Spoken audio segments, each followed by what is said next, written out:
Hai guys, inilah ulama terkemuka di Batavia bernama Habib Utsman bin Yahya yang pernah bikin geger karena berdoa untuk Ratu Wilhelmina. Telah belajar ilmu agama dari berbagai guru di Timur Tengah. Kedalaman ilmu agamanya membuatnya diberi gelar Mufti Betawi. Namun Habib Utsman lalu dikecam sejumlah umat Islam karena mendoakan kesehatan ratu dan kesejahteraan Belanda. Ia pun menjelaskan bahwa penguasa non-muslim boleh didoakan selama penguasa itu mengizinkan umat muslim menjalankan ibadahnya. Doanya juga dapat dipandang sebagai dukungan pada Belanda untuk mewujudkan tugas menjaga umat muslim di Hindia Belanda.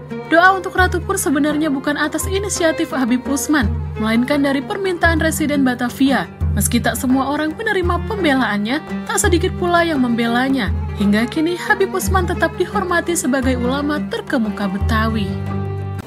Yang ada sekarang ini ya, nama beliau kebawa-bawa, beliau difitnah antek Belanda katanya ya, dan lain sebagainya. Banyak sekali fitnah-fitnah yang memojokkan beliau dan menghinakan kedudukan beliau sebagai seorang mufti. Ya, padahal sisi positifnya beliau, kemudian sisi daripada jasa-jasa beliau untuk Indonesia ini banyak. Dan mungkin ada beberapa yang memang tidak media-media sampaikan. Ya, dan ada beberapa juga yang memang mungkin media tidak tahu kenapa sih sampai Habib Utsman itu masuk ke pemerintahan Belanda, kemudian juga berdiskusi dengan mereka, padahal ketika beliau datang ke atau memenuhi panggilan dari pemerintahan Belanda saat itu ya, yang menjadi penjajah negara kita Indonesia, yakni tujuannya untuk menjadi penengah di antara kedua belah pihak.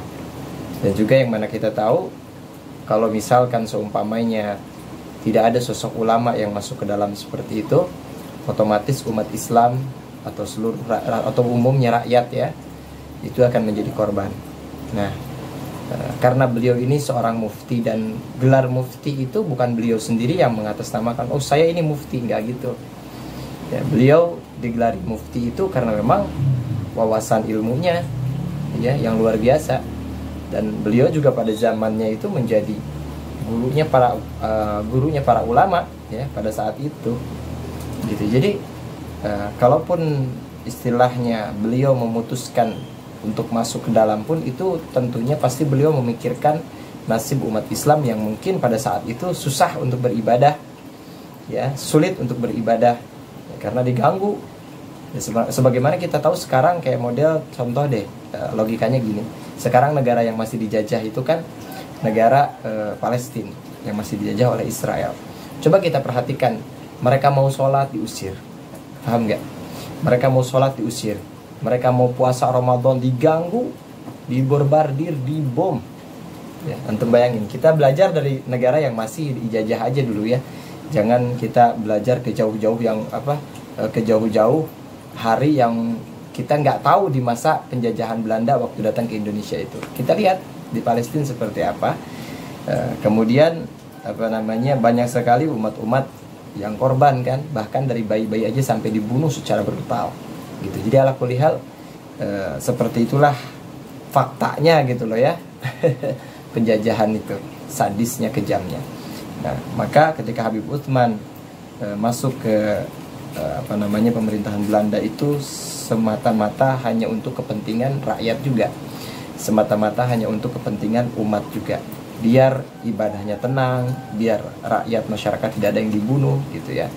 Karena mau tidak mau beliau itu berperan penting kan untuk umat Islam, untuk Indonesia. Jadi bagaimana caranya umat ini biar selamat, rakyat ini biar selamat gitu. Jadi mengenai fitnah-fitnah yang beredar, saya sangat tidak sepakat kalau beliau itu adalah antek.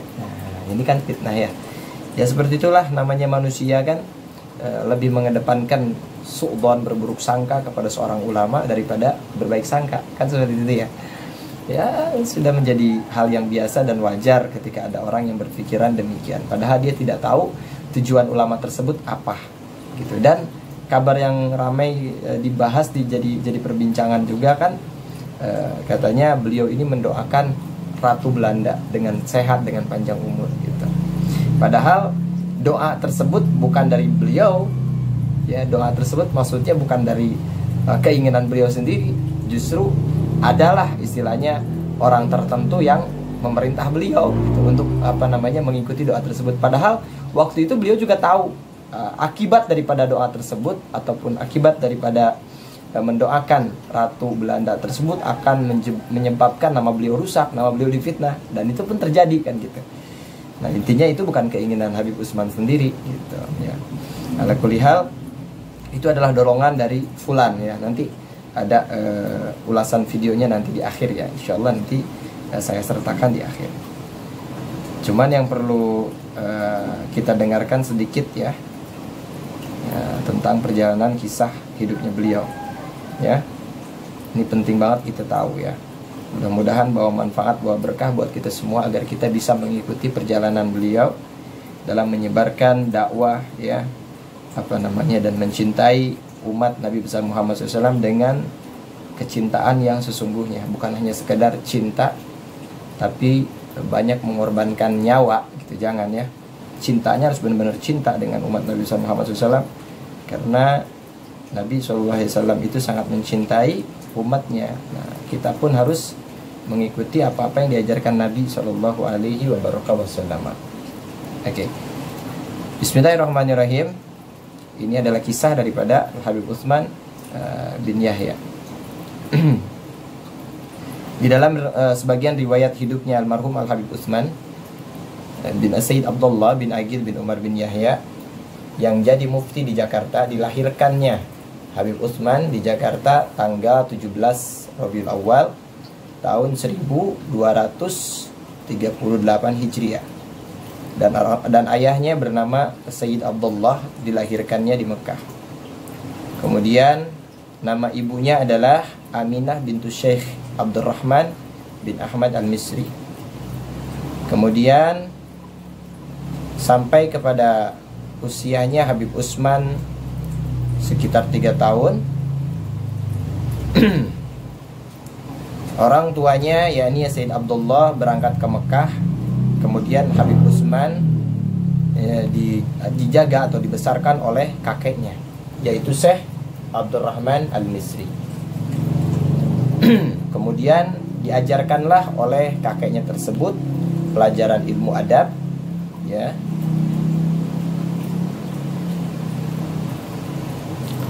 Salah satunya itu adab-adaban yang diajarkan oleh kakeknya ya. Ada juga yang mengatakan ulama bahwa diajarkan juga ilmu falak gitu ya. Macam-macam ya pendapat ulama di sini tentang kisahnya Al-Habib Utsman.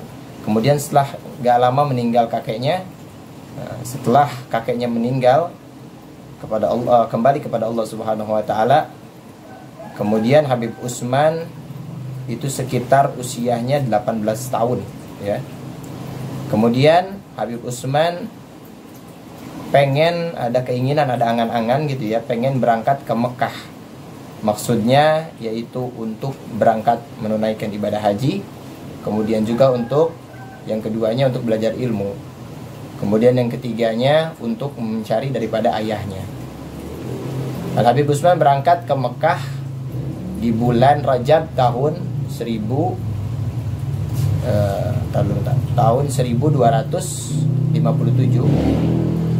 Sampai beliau ke Mekah, beliau nemuin orang tuanya yaitu Al-Habib Abdullah dan juga keluarganya yang ada di Mekah Al-Mukarramah.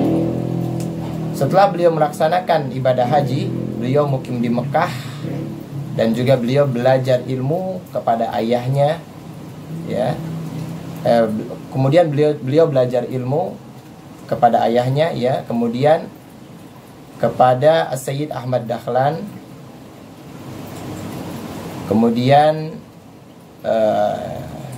di tempat-tempat yang lainnya. Kemudian kata beliau itu selama tinggal di Mekah kurang lebih sekitar 7 tahun, kira-kira seperti itu.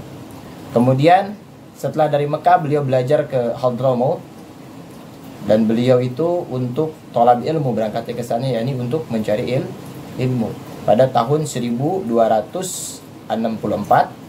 Kemudian beliau mukim di Hadramaut, tinggal di Hadramaut, belajar ilmu lagi kepada Al-Habib Abdullah bin Husain bin Tahir, kemudian kepada Al-Habib Abdullah bin Umar bin Yahya, kemudian kepada Al-Habib Hasan bin Saleh Al-Bahar, kemudian kepada Al-Habib Abdullah bin Husain bin Tahir, kemudian kepada Al-Habib Alwi bin Segaf Al-Jufri, dan juga kepada yang lainnya ya dari ulama-ulama kalangan Hadramut. Selama di Hadramut beliau terus aja belajar ilmu agama ya. Kemudian setelahnya di suatu masa ya Al-Habib Utsman disuruh nikah kepada satu syarifah, yakni dari keluarganya. Setelah lama mukim di Hadramut bersama guru-gurunya, dan kemudian guru-gurunya meninggal, yakni bertemu dengan Allah Subhanahu wa taala, kembali kepada Allah Subhanahu wa taala. Kemudian Al-Habib Utsman pulang lagi ke Mekah, terus ke Madinah, maksudnya untuk berziarah kepada magamnya Rasulullah Shallallahu alaihi wasallam. Kemudian juga selain daripada itu beliau ziarah atau bertemu kepada keluarga-keluarganya yang ada di Madinah. Kemudian beliau juga belajar ilmu daripada ulama-ulama kalangan Madinah. Kemudian setelah dari Madinah beliau berangkat lagi ke Mesir, yakni maksudnya adalah untuk belajar ilmu agama ya. Kemudian sambil mencari keluarga beliau yang ada di Mesir daripada jihad kakeknya beliau.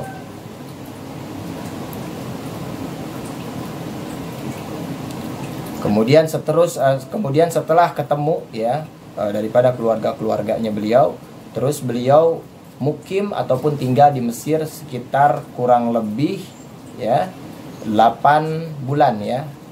Kemudian nikah lagi di Mesir kepada sebagian keluarganya daripada beliau. Kemudian setelah dari Mesir beliau berangkat lagi ke Tunisia.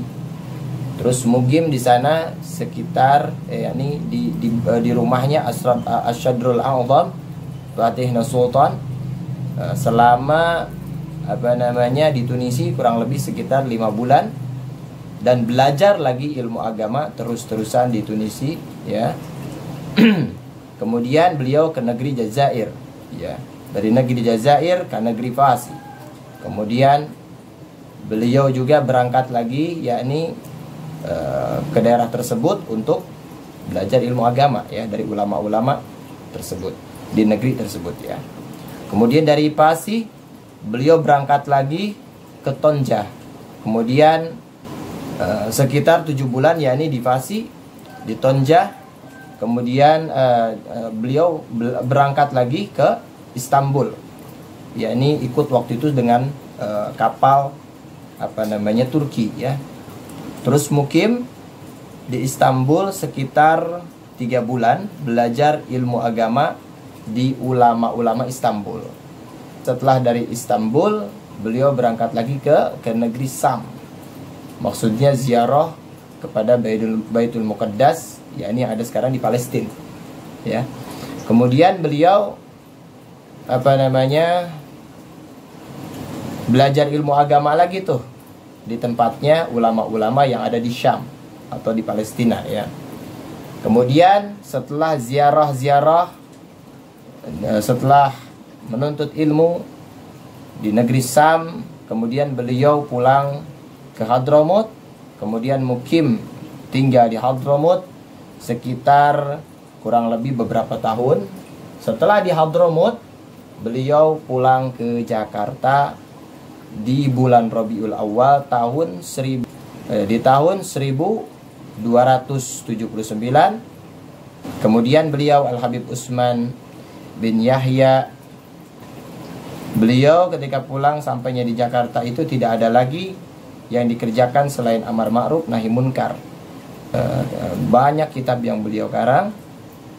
Kemudian banyak kitab yang beliau karang ya daripada ilmu agama dengan keikhlasan hingga pulang ke rahmat Allah, yakni hari Senin 12 Safar tahun 1331 Hijriah.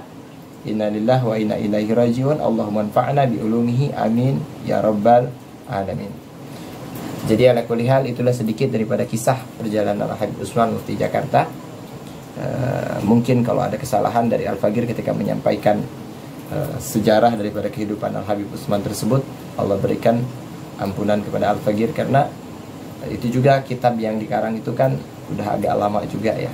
Jadi tulisannya itu udah agak kurang jelas. Ala kulli hal, itulah sebagian kisah kehidupan daripada Mufti Jakarta. Jadi beliau itu justru menegakkan amar ma'ruf berikut dengan nahi munkarnya.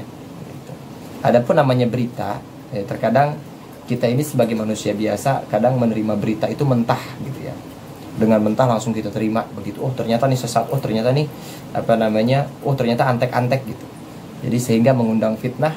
Oh habaib ini ternyata antek-antek semua gitu. Jadi ala kulli hal, hal tersebut tidak bisa dibenarkan. Karena sejarah berbicara bahwa Al-Habib Utsman itu berperan penting untuk kemerdekaan Indonesia dan juga untuk memberantas penjajahan juga. Ya, salah satunya ya kakek-kakek saya, Habib Hasan, kemudian abah saya juga alhamdulillah seorang TNI gitu loh. Kalau misalkan beliau pro dengan, kalau misalkan beliau Al-Habib Utsman pro dengan penjajahan, mana mungkin ayah saya menjadi seorang TNI mati-matian membela rakyat Indonesia untuk memerdekakan Indonesia. Gitu ya, mungkin itu saja untuk saat ini. Wassalamualaikum warahmatullahi wabarakatuh. Hai guys, inilah ulama terkemuka di Batavia bernama Habib Utsman bin Yahya yang pernah bikin geger karena berdoa untuk Ratu Wilhelmina. Telah belajar ilmu agama dari berbagai guru di Timur Tengah. Kedalaman ilmu agamanya membuatnya diberi gelar Mufti Betawi. Namun Habib Utsman lalu dikecam sejumlah umat Islam karena mendoakan kesehatan ratu dan kesejahteraan Belanda. Ia pun menjelaskan bahwa penguasa non-muslim boleh didoakan selama penguasa itu mengizinkan umat muslim menjalankan ibadahnya. Doanya juga dapat dipandang sebagai dukungan pada Belanda untuk mewujudkan tugas menjaga umat muslim di Hindia Belanda. Doa untuk ratu pun sebenarnya bukan atas inisiatif Habib Utsman, melainkan dari permintaan residen Batavia. Meski tak semua orang menerima pembelaannya, tak sedikit pula yang membelanya. Hingga kini Habib Utsman tetap dihormati sebagai ulama terkemuka Betawi.